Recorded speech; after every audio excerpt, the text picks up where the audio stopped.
حضرات سامعین، ہم سب کے لیے اور اس پورے مجمع کے لیے بڑی خوشی اور مسرت کا مقام ہے کہ اسی دوران ہمارے درمیان ہم سب کی محبوب و محترم مخدوم و بزرگ شخصیت استاد الاساتذہ، استاد العلماء، امیر الہند حضرت اقدس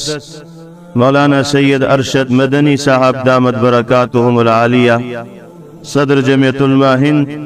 و صدر المدرسین دارالعلوم دیوبند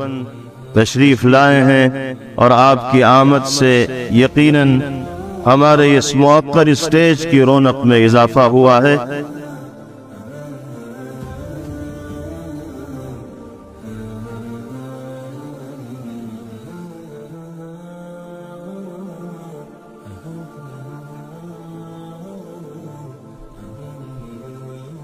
حضرات گرامی، ہمارے درمیان جہاں بہت سی عظیم المرتبت شخصیات تشریف فرما ہیں، ان میں ایک ہم سب کے لیے قابل فخر ہستی اور شخصیت جن کو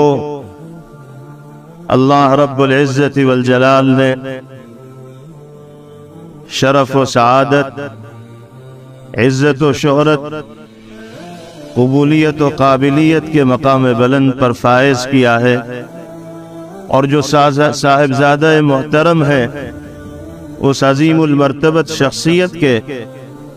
جنہوں نے اس ملک کی آزادی کے لیے اور انگریزی سامراج کو ناکو چنے چبانے کے لیے،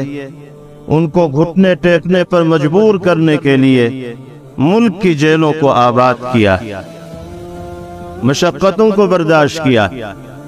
جو شخصیت ہمارے درمیان تشریف لانے والی ہیں خطاب کے لیے، وہ اپنی نگاہوں سے ان حالات کو دیکھے ہوئے بھی ہیں اور ان واقعات کو اپنے بزرگ والد مرحوم سے سنی ہوئی بھی ہے۔ میری مراد ہم سب کے مخدوم و محترم امیر ملت اسلامیہ،